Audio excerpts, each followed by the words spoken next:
जी दोस्तों नमस्कार, मैं सौरभ आपका स्वागत करता हूं वाईफाई कुछ गुरुकुल के अपने इस यूट्यूब चैनल पे। इस अध्याय में हम लोग टेस्ट सीरीज नंबर 13 जो चल रहा है वो पहले जो आपका बीपीएससी टीआरई 3 के लिए चल रहा था, लेकिन उसमें जो जीएस को समाहित किया गया था और जो अभी एग्जाम अब आने वाले हैं, इसलिए इसमें जीएस की मुख्य भूमिका आ जाती है, जिसमें कि जनरल स्टडीज और साथ साथ में सामान्य अध्ययन के साथ साथ में सामान्य विज्ञान भी काफ़ी इंपॉर्टेंट हो जाता है।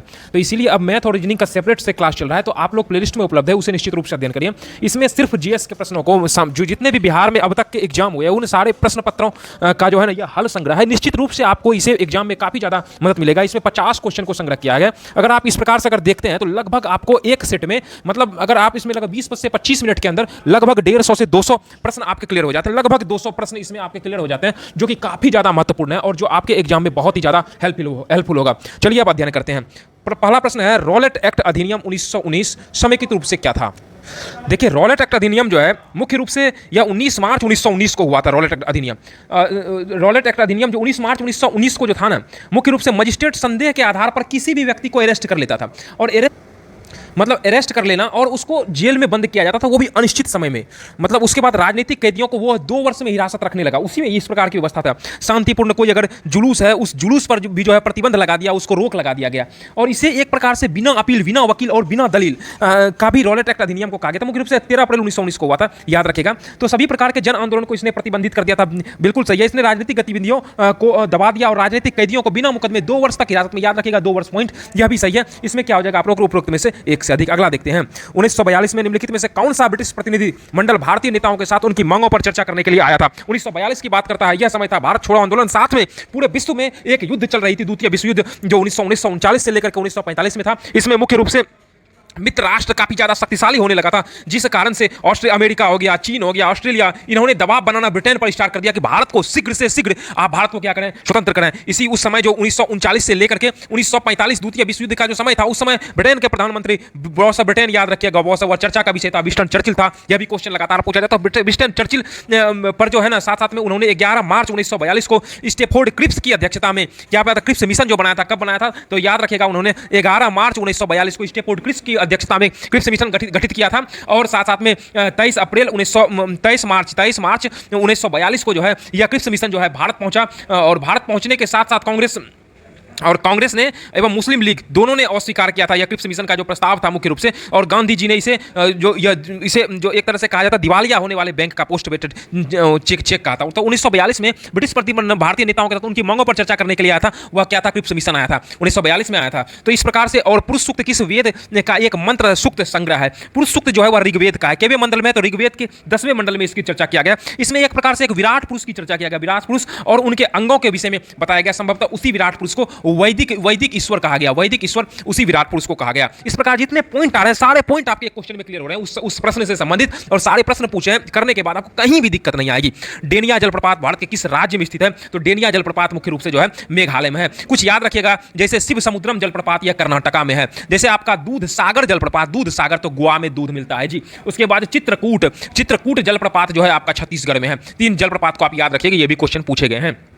काली मिट्टी के बारे में निम्नलिखित में से कौन सा कथन गलत है? जैसे गलत वर्ग आए आप लोग हो जाइएगा इसमें अलर्ट। तो काली मिट्टी का अन्य नाम, इसी का दूसरा नाम होता है राईगुड़ मिट्टी, पूछा जाता है। इसका निर्माण मुख्यतः जो ज्वालामुखी के उद्गार से जो होता है ना, उससे जो लावा निकलता है ना, लावा, तो उसी लावा से एक प्रकार का लावा मुख्य रूप से बेसाल्ट चट्टान जो होता है, बेसाल्ट चट्टान, उसके जब टूट फूट होता है तो उसी से वह लावा निकलता है। यह जो होता है गीला होता है, चिपचिपा होता है, और जैसे सूखता है ना तो उसमें दरारें, क्रैम्प आ जाती है, बड़ी बड़ी दरारें आ जाती है। और इसकी जल धारण क्षमता जो होती है काफी अधिक होती है। इसमें जल धारण क्षमता काफी अधिक होती है। इसमें मुख्य रूप से फास्फोरस होता है और उसमें नाइट्रोजन होता है और जैव तत्व पाए जाते हैं, यह भी सही है। यह गर्म मौसम में इसकी गहरी दरारें पड़ जाती है, सही, बिल्कुल सही है।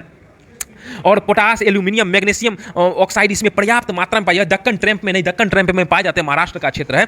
तो इस प्रकार से ऑप्शन हो जाएगा 1 से अधिक। उसके बाद साथ साथ में आप लोग याद रखिएगा, आप लोग का लगातार कमेंट आ रहा है कि सर BSSTT का एग्जाम कब होगा। या आप लोग निश्चिंत हो जाइए, जब फॉर्म फिलअप करा लिया गया तो एग्जाम निश्चित रूप से कराया जाएगा। इसलिए मेरा एक बात याद रखिए कि पढ़ाई एक रेस है और जीतेगा वही जो पल पल अपना गियर चेंज करते रहेगा। अगर आपको अभी समय मिला है तो अपना थोड़ा सा उसके रिवीजन को बढ़ाइए, थोड़ा रिवीजन करिए, अधिक से अधिक अधिक प्रश्नों को समाहित करिए। ये आपको बी स्टेट नहीं, सी टेट में भी मौका दे देगा, एस टेट में भी मौका दे देगा और बीपीएससी में निश्चित रूप से यह निर्णायक साबित करेगा। इसलिए लगातार अध्ययन करिए, खूब अध्ययन करिए। भारतीय संविधान के किस भाग में संघ लोक सेवा आयोग का प्रावधान किया गया है? तो भाग जो है भाग 14 में अनुच्छेद 315 से लेकर के 323 तक संघ लोक सेवा यूपीएससी के विषय में बताया गया है। और अनुच्छेद जो है ये आपका 16 जो है यह कुछ वर्गों के लिए विशेष उपबंध का प्रावधान जो अनुच्छेद 330 से लेकर के 342 के बीच में इसका जिक्र किया गया है। और साथ साथ में भाग 10 में है एससी एवं एसटी के संबंध में अनुच्छेद जो है ना आपका 244 से लेकर के 244 ए में इसका जिक्र किया गया है, याद रखिएगा। भारतीय संविधान की प्रस्तावना के संबंध में निम्नलिखित में से कौन सा कथन सही है? प्रस्तावना के विषय में पूछ रहा है। तो यह प्रस्तावना क्या है? यह प्राप्त होने वाले उद्देश्यों को इंगित करता है। बिल्कुल सही है, याद रखिएगा। प्रस्तावना को, भारतीय संविधान की प्रस्तावना को संविधान का परिचय पत्र किसने कहा था? तो याद रखिएगा एन पालकीवाला साहब थे। पालकीवाला साहब ने इसे परिचय पत्र कहा था। और इसी प्रस्तावना में 42वें संविधान संशोधन में इसमें समाजवादी शब्द जो है, उसके बाद धर्मनिरपेक्ष और अखंडता, इन तीनों शब्दों को जोड़ा गया था। और साथ साथ में याद रखिएगा 13 दिसंबर 1946 के दिन जो है जो जवाहरलाल नेहरू, जेएल नेहरू के द्वारा उद्देश्य प्रस्ताव प्रस्तुत किया गया था। और 22 जनवरी 1947 को संविधान सभा ने 22 जनवरी 1947 को संविधान सभा ने इसे स्वीकारा था। तो उद्देश्य प्रस्ताव को इंगित करता है, याद रखिएगा। निम्नलिखित में से किसे पॉपुलर चैम्बर कहा जाता है? पॉपुलर चैम्बर कहा जाता है मुख्य रूप से लोकसभा। और लोकसभा जो होता है ना, लोगों द्वारा प्रत्यक्ष रूप से निर्वाचित हुए प्रतिनिधियों का क्या होता है? प्रतिनिधियों से मिल करके वह गठित होता है, वह लोकसभा। अगला देखते हैं, भारतीय संविधान के किस अनुच्छेद में कहा गया है कि भारत के क्षेत्र में सभी प्राधिकार नागरिक न्यायिक सर्वोच्च न्यायालय के सहायक रूप से कार्य करेंगे? किसमें सर्वोच्च न्यायालय के विषय में कहा गया है? तो अनुच्छेद 144 में इसका जिक्र किया गया है। और सेक्सटेंट उपकरण का प्रयोग किसमें किया जाता है? सेक्सटेंट का उपयोग किया जाता है नौ संचालन में। मुख्य रूप से दूर स्थित कोई वस्तु को देखने के लिए जो होता है ना, नौ संचालक जो है सेक्सटेंट का उपयोग करते हैं। और इसी के साथ साथ में प्लेलिस्ट में जो है मैथ और रीजनिंग करके टेस्ट 100+ टेस्ट सीरीज कराया जा रहा है। आप लोग निश्चित रूप से देखें, क्योंकि उसमें अब तक जितने एग्जाम हुए उन सभी हल प्रश्न पत्रों का वह संग्रह है और एग्जाम में वही टाइप रहने की संभावना है। आप लोग 100% उसका खूब अभ्यास करिए, बस वही आपकी सफलता में निर्णायक साबित होगी। और अगला देखते हैं, जब किसी वस्तु पर बाहरी बल ना लगे वह तब तक वस्तु स्थिरावस्था में ही रहती है, या गतिशील अवस्था में अगर गति कर रही है तो गति है और स्थिर कर रही है तो स्थिर है। निश्चित गति के एक सरल रेखा में गतिशील रहती है, एक ही रेखा में लगातार गति करती है। वह कौन सा नियम होता है? उसको हम लोग जड़त्व का नियम या न्यूटन का प्रथम नियम कहते हैं। इसी को न्यूटन का प्रथम नियम। इसमें मुख्य रूप से क्या होता है? अगर मान लीजिए यह वस्तु है, यह वस्तु अगर रुकी है तो यह रुकी रहेगी। अगर एकाएक चलना प्रारंभ करती है तो वस्तु कहेगा हम नहीं चलेंगे, नहीं चलेंगे। इसका मतलब नहीं चलेंगे मतलब पीछे झुकेगा, याद रहे ना। अगर कोई वस्तु गतिशील है, इसे कहा जाता है इसलिए विराम का जड़त्व। अब गति का जड़त्व मतलब गतिशील आएगा। वस्तु अगर बैठा है, मान लीजिए कि ट्रेन में बैठे हुए हैं और ट्रेन चल रही है, अगर ट्रेन एकाएक रुकती है तो वस्तु क्या कहता है? हम नहीं रुकेंगे, हम नहीं रुकेंगे, हम गति में रहेंगे। लेकिन ट्रेन तो रुक गई, इसीलिए वह भी आगे चला जाता है, इसलिए वह झुक जाता है, याद रखिएगा। तो आगे की ओर झुकना गति की अवस्था, पीछे की ओर झुकना विराम की अवस्था। रडार प्रणाली में उपयोग की जाने वाली तरंगें कौन सी है? रडार प्रणाली में मुख्य रूप से सूक्ष्म तरंग का इस्तेमाल किया जाता है। और रडार का पूरा नाम रेडियो डिटेक्शन एंड रेंजिंग है। और इसके खोजकर्ता कौन है? इसके खोजकर्ता रॉबर्ट वाटसन साहब हैं। रॉबर्ट वाटसन साहब इसके मुख्य रूप से खोज का इनका श्रेय जाता है। अगला देखते हैं, किस कक्षा में दो इलेक्ट्रॉनों में अंतर किससे किया जाता है? किसी कक्षा में दो इलेक्ट्रॉनों के बीच में अंतर है ना, उसमें पृथक्करण के क्वांटम संख्या के आधार पर किया जाता है। यह क्वांटम संख्या कक्षा में इलेक्ट्रॉनों की दिशा, किस दिशा में इलेक्ट्रॉन चल रही है, वह क्वांटम संख्या ही निर्धारित करती है। मतलब इलेक्ट्रॉन क्लॉकवाइज जा रहा है कि एंटी क्लॉकवाइज जा रहा है। अगर क्लॉकवाइज जाता है ना, तो याद रखिएगा, तो उस समय जब हम क्वांटम संख्या निकालते हैं तो एस बराबर होता है 1 प्लस हाफ 1/2 उसमें जुड़ता है। और उसके बाद अगर विपरीत दिशा में रहता है एंटी क्लॉकवाइज में, उसमें -1/2 हो जाता है। जब हम प्याज काटते हैं तो सिंथेज एंजाइम प्याज के अमीनो एसिड और सल्फाइड के किस अमीनो एसिड में परिवर्तित हो जाए? स्वस्थ सल्फाइड है ये, तो याद रखिएगा सल्फाइड सल्फोनिक में बदल जाता है। किसमें बदल जाता है? सल्फोनिक एसिड जो है ना, हवा के साथ साइन प्रोपेंथियल एस ऑक्साइड बनाता है। कौन सा? साइन प्रोपेंथियल, याद रखिएगा। एनसीईआरटी और एससीईआरटी का ये सभी सारे प्रश्न उसमें पूछे गए हैं और एग्जाम में इस प्रश्न को पिकअप किया गया, इसीलिए आपको हम बता रहे हैं। ऑक्साइड में रूपांतरित हो जाता है। और क्या हवा के जरिए ये हमारे किस में पड़ती है? तो ये हमारी आंखों पर पड़ती है, जिस कारण से आंखों में स्थित कौन सी ग्रंथि होती है जी? लैक्रिमल ग्रंथि होती है। और लैक्रिमल ग्रंथि क्रिया हो जाती है और आंख से आंसू निकलना प्रारंभ हो जाते हैं। अगला प्रश्न देखते हैं, समुद्रीय जल निम्नलिखित में से किस रासायनिक तत्व का समृद्ध स्रोत है? समुद्री जल के विषय में पूछ रहा है। तो यह समुद्रीय जल ब्रोमीन का, और ब्रोमीन एकमात्र ऐसी अधातु है, अधातु है जो कि द्रव अवस्था में होती है। किस अवस्था में जी? द्रव अवस्था में होती है। तो इसलिए अगर आपको वीडियो अच्छा लग रहा है तो निश्चित रूप से आप इस वीडियो को जो आप लोग लाइक कर रहे हैं और साथ साथ में चैनल को सब्सक्राइब और अपने दोस्तों को शेयर के माध्यम से रिकमेंड करते हैं, उसके लिए आपको the Gurukul wifi quiz Gurukul और इसकी पूरी टीम के साथ में सौरभ आभार व्यक्त करता हूं। चलिए लगातार अध्ययन करते हैं और अगला देखते हैं, मानव शरीर में वसा और प्रोटीन के पृथक्करण, बंधन, संकुलन और वितरण का कार्य किस स्थान पर होता है?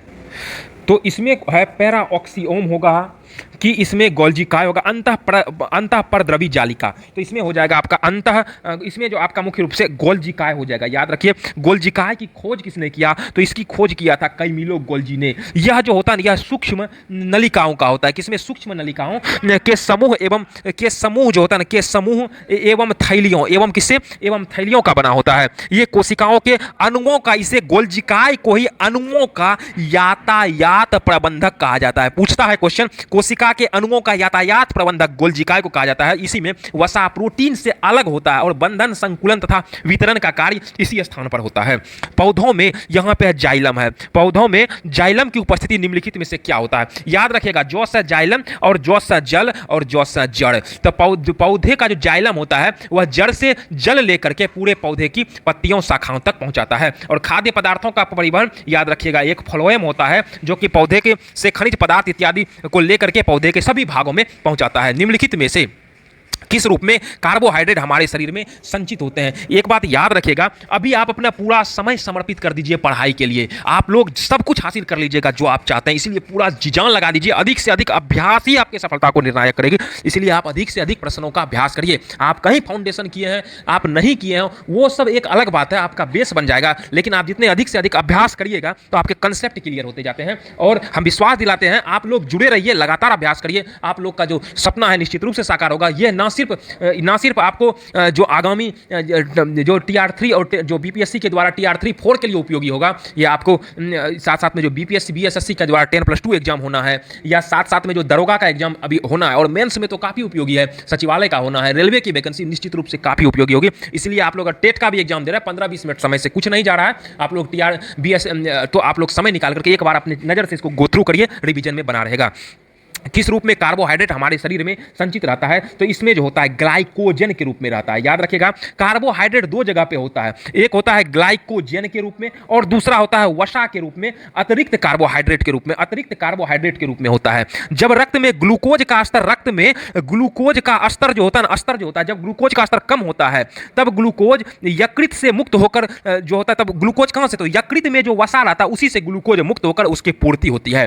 पाचन तंत्र का कौन सा भाग यकृत अग्नाशय से स्रावन करता है? वह होता है छोटी आंत। छोटी आंत होता है। अगला देखते हैं, अगस्त और सितंबर के महीनों में सर्प नौकादौड़ कहां? तो सर्प नौकादौड़ मुख्य रूप से केरल में होता है। 1997 के बुकर पुरस्कार विजेता the God of small thing पुस्तक किस लेखक द्वारा लिखा गया है? यह विविध टाइप के प्रश्न है, इसीलिए इसमें जो आंसर आ रहा है हम करा रहे हैं, जहां डिस्कशन है वहां डिस्कशन निश्चित रूप से कराया जा रहा है। ऑस्कर पुरस्कार जीतने वाले प्रथम अभिनेता कौन थे? तो ऑस्कर पुरस्कार पूछने वाले वो थे एमिल जेनिंग्स थे। कौन थे? Emil Jennings. और ऑस्कर की शुरुआत या फिल्म क्षेत्र से संबंधित है, फिल्म क्षेत्र का पुरस्कार है और इसकी शुरुआत जो है 1929, याद रखिएगा 1929 में हुआ था।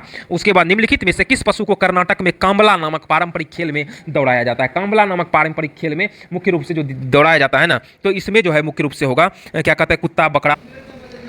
यह जो है यह भैंसों का है, यह भैंसों का मुख्य रूप से कांबला नामक इसमें दौड़ाया जाता है। तो ऑप्शन नंबर ई हो जाएगा। बिहार में निम्नलिखित में से कौन से समूह की नदियां गंगा अथवा उसकी सहायक नदियों में उत्तर की ओर आकर के मिलती है? याद रखिएगा उत्तर की ओर से आकर के कमला है, गंडक है, कमला है, बागमती, गंडक से याद रखिएगा, बूढ़ी गंडक याद रखिएगा, कमला से कौसे, कमला कौसे ही याद रखिएगा, आपका कोसी याद रखिएगा, ठीक है ना। इन नदियों को आप लोग ध्यान में रखिएगा। और बागमती के एक नाम रखिएगा सरयू नदी, एक नाम रखिएगा आप सरयू नदी, इसमें आकर के मिलती है। अगला देखते हैं, डॉक्टर राजेंद्र प्रसाद भारत रत्न पाने वालों में थे। उन्हें भारत रत्न से कब सम्मानित किया गया था? तो उनको मुख्य रूप से 1962 में डॉक्टर राजेंद्र प्रसाद को भारत रत्न दिया गया था। ये भारत के प्रथम राष्ट्रपति भी हुए थे बिहार में। और साथ में ये भी पूछेगा स्वतंत्रता संग्राम के दौरान किसने अपनी वकालत छोड़ दी थी? तो वो ये थे आपके डॉक्टर राजेंद्र बाबू। बिहार के किसानों के किस आंदोलन में चौकीदारी कर देने से इनकार कर दिया था? तो आप लोग याद रखिएगा चौकीदारी कर मुख्य रूप से देने से सविनावज्ञा आंदोलन जिस रूप से हुआ था, तो उसमें चौकीदारी कर सविनावज्ञा आंदोलन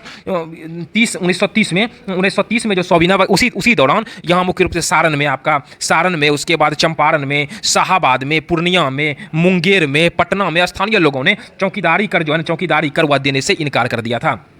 हाल ही में भारतीय पुरातत्व सर्वेक्षण विभाग ने बिहार के किस जिले में दानात्मक लघु स्तूप की खोज की है? बिहार के किस जिले में दानात्मक लघु स्तूप? ये नालंदा में। कब है? 1200 साल पुराना है। कब है? यह 1200 साल पुराना है। यह दानात्मक लघु स्तूप यहाँ पे है, बिहार में ही है। अगले प्रश्न को हम लोग अध्ययन करेंगे, साथ साथ में आपको ये बताएंगे कि अब जो है BSSTT कल के 100 प्लस टेस्ट सीरीज चलाया जा रहा है जो कि प्लेलिस्ट में उपलब्ध है। उसमें मुख्य रूप से बाल विकास और ईवीएस से संबंधित भारतवर्ष के सारे प्रश्न पत्रों का वह हल संग्रह है। अगर आप एक बार उसको कंप्लीट कर लेते हैं ना, तो जितने भी चाहे BSTET का आगामी टेट के एग्जाम है, CTET के एग्जाम है, अन्य राज्यों के जो टेट के एग्जाम होते हैं, सुपर टेट के एग्जाम होते हैं, उनके लिए वह ईवीएस बाल विकास के लिए कहीं कुछ सोचने की आवश्यकता नहीं है।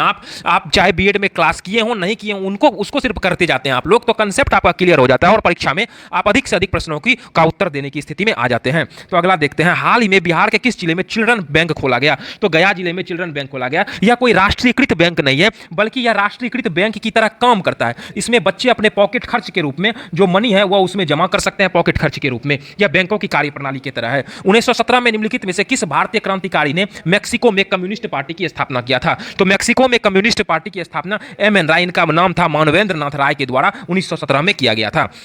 1918 में किस स्थान पर शहर में महात्मा गांधी ने सफलतापूर्वक मिल मजदूरों की हड़ताल का नेतृत्व किया था? तो मिल मजदूर हुआ था, यह हुआ था अहमदाबाद में। किसके खिलाफ? वहां पे प्लेग बोनस को लेकर, गुजरात में हुआ था प्लेग बोनस को लेकर, और गांधी जी इसमें मजदूरों का साथ देने के लिए अनशन पर यह मुख्य रूप से बैठ गए थे, और इनके बैठने का परिणाम था कि 35% जो है ना बोनस जो है देने का फैसला किया गया था। उसके महात्मा गांधी ने भारत छोड़ो आंदोलन निम्नलिखित में से किस शहर से शुरू किया था? तो भारत छोड़ो आंदोलन की अगर हम शुरुआत करें तो यह किस शहर से शुरू किया था भारत छोड़ो आंदोलन? देखिए, भारत छोड़ो आंदोलन अगर है तो यह हुआ था 8 अगस्त 1942। एग्जाम में अगर 9 अगस्त 1942 तो 9 अगस्त पे आप मारिए होगा, लेकिन शुरुआत हुई थी यहीं से, बॉम्बे से हुआ था। और इसी के तहत ऑपरेशन जो है ना, ऑपरेशन 0 आवर चलाया गया था, जिसमें मुख्य रूप से महात्मा गांधी और मौलाना आजाद साहब को गिरफ्तार कर लिया गया था। और साथ साथ में गांधी जी और सरोजनी नायडू दोनों को जो है आगा खां पैलेस में, जो कि पूना में है, आगा खां पैलेस पूना में, वहां पे उनको क्या किया था? वहां पे उनको नजरबंद कर दिया गया था। इसी के दौरान महात्मा गांधी ने करो या मरो का नारा दिया। तो ऑप्शन नंबर ई हो जाएगा, कहां से?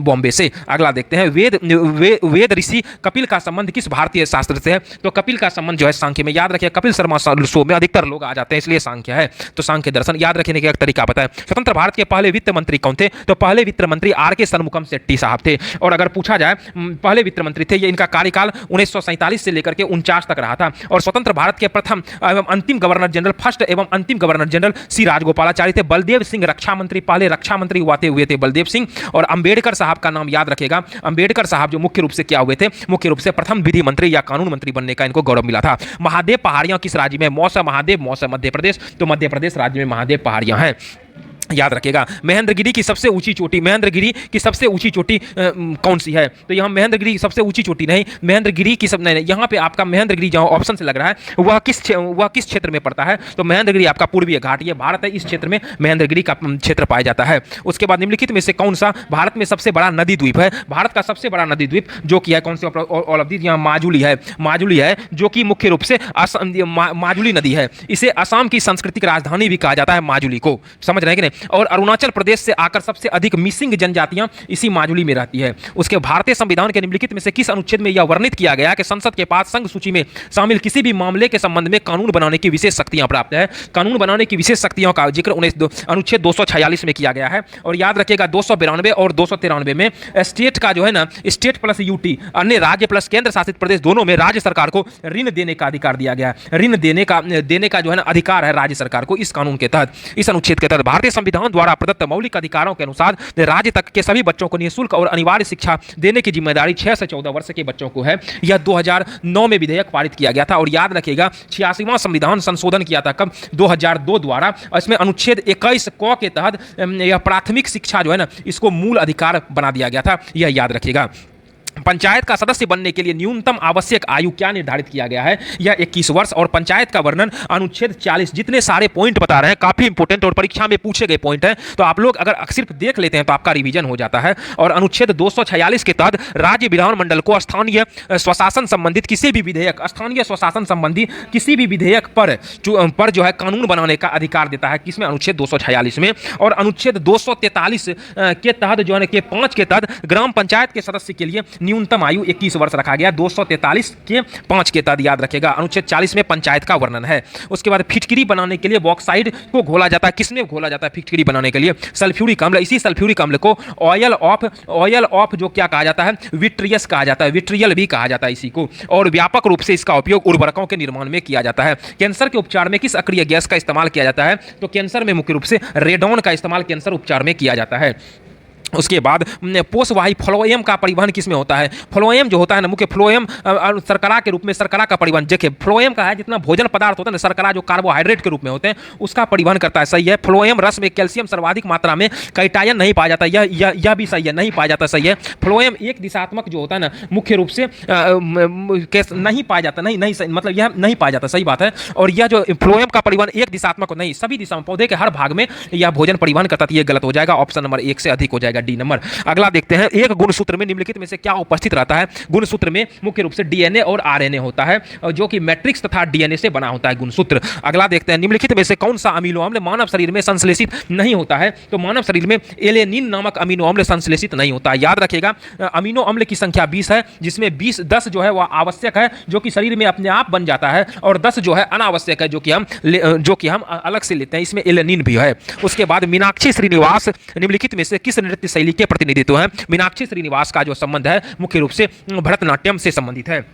याद रखने के लिए, अगर कुछ बड़ा है तो अपने लंबे समय तक हर रोज अपने सपने को देखिए, उसका निरंतर उसको जीविए, और उसके साथ साथ में लगातार उसके लिए आप अभ्यास करिए। जो यह काम तीनों करेगा वह निश्चित रूप से सफल हो जाएगा, उसे सफलता मिलेगी। और याद रखें, सफलता एक दिन का चीज नहीं है कि मजदूरी आप नहीं कर रहे हैं। कि अगर कोई किसान अगर खेती भी करता है तो उसका आउटपुट लेट से मिलता है। आप लोग जब किसान खेती करने पर आउटपुट 2-3 महीने में मिलता है तो उनके 1 साल का प्रबंधन होता है। आप लोग तो पूरे लाइफ का प्रबंधन कर रहे हैं, तो समय तो लगेगा जी। याद रखिए, समय लगेगा। आप लोग निरंतर अभ्यास करिए और निश्चित रूप से सफलता आपको मिलेगी। उसके बाद अगला देखते हैं, प्रतिष्ठित दादा साहब फाल्के पुरस्कार किस वर्ष आरंभ किया गया? तो दादा साहब फाल्के पुरस्कार मुख्य रूप से 1969 में। और प्रथम कौन थे? तो देविका रानी थी, प्रथम देविका रानी थी। उसके बाद ननकाना साहिब गुरुद्वारा किस देश में है? तो ननकाना साहिब यह पाकिस्तान में है। और इसका निर्माण किसने किया था? तो रंजीत सिंह के समय में इसका निर्माण हुआ था। और यह गुरु गोविंद सिंह साहब की जन्मस्थली है। याद रखिएगा, जन्मस्थली है ननकाना साहब। उल गुलान विद्रोह का संबंध किससे है? तो उल गुलान विद्रोह का संबंध जो है संथाल नहीं, मुंडा विद्रोह से, बिरसा मुंडा। यह 1895 से लेकर के 1900 में आदि मुंडा आदिवासियों द्वारा जमींदारी व्यवस्था के विरोध के लिए यह विद्रोह उल गुलान किया गया था। और इसमें जो नेतृत्व है वह बिरसा मुंडा के द्वारा नेतृत्व किया गया था। बिहार में कांग्रेस का प्रथम अधिवेशन कहाँ हुआ था? तो प्रथम अधिवेशन अगर हम लोग का कहा जाए तो 1912 जो है पटना के बांकीपुर में हुआ था। याद रखिएगा, यह 1900 कब हुआ था? 1912 में पटना के बांकीपुर में हुआ था। यह केवां अधिवेशन हुआ था? यह 27वां अधिवेशन थे। और इनकी अध्यक्षता किसने किया था? तो आर.एन. मुधोलकर साहब के द्वारा इसकी अध्यक्षता किया गया था। और इसी के बाद अगला अधिवेशन जो हुआ था, अगला दूसरा अधिवेशन अगर पूछेगा तो गया में हुआ था। अध्यक्षता पूछेगा तो चितरंजन दास, सी.आर. दास के द्वारा किया गया था। और इसी के बाद सी.आर. दास प्लस मोतीलाल नेहरू ने मिलकर के स्वराज दल का गठन किया था, स्वराज दल का गठन किया था। इस प्रकार गया अधिवेशन पूछेगा, अध्यक्षता सी.एन. दास। और अगर पटना अधिवेशन पूछेगा तो 1912 प्रथम था, या 27वां था, या आर.एन. मुधोलकर साहब की अध्यक्षता में किया गया था। और हाल ही में ICNR के द्वारा बिहार के किस अनुसंधान को राष्ट्रीय स्तर का अनुसंधान घोषित किया है? यह मखाना अनुसंधान केंद्र को यह घोषित किया गया है। इस प्रकार से यह जो है इस सेट के अंतर्गत आपका सामान्य अध्ययन का सेट नंबर, यह जो आपका जो लगातार क्विज कराया जा रहा है 13 कंप्लीट करा दिया गया है। इसलिए आप लोग निरंतर अभ्यास करिए। आप लोगों को एक हम यही सलाह देंगे कि जो SPD जो GK करके है प्लेलिस्ट में उपलब्ध, आप लोग उसे निश्चित रूप से देख लीजिए, तो वह आपके लिए काफ़ी उपयोगी होगा। साथ साथ में BSSC SPD साइंस करके है, निश्चित रूप से देख लीजिए, क्योंकि बिहार में जितने सारे एग्जाम हुए हैं उनके साइंस के हल प्रश्न पत्रों का हल संग्रह बहुत ज़्यादा उपयोगी होगा। चलिए मिलते हैं नेक्स्ट अंक में टेस्ट सीरीज 14 के साथ। हम आपको यहीं पर अभ्यास के लिए लगातार छोड़ते हैं कि आप अभ्यास करिए। और इसी के साथ वाईफाई क्विज गुरुकुल और अपनी पूरी टेक्निकल टीम के साथ मैं सौरभ आपका आभार व्यक्त करता हूं कि आप जो लगातार वीडियो को लाइक कर रहे हैं, चैनल को जो सपोर्ट प्यार के रूप में आप सब्सक्राइब कर रहे हैं और दूसरे को रिकमेंड कर रहे हैं शेयर के रूप में, इसके लिए आपका तहे दिल से शुक्रिया, धन्यवाद। मिलते हैं अगले अंक में। जय हिंद।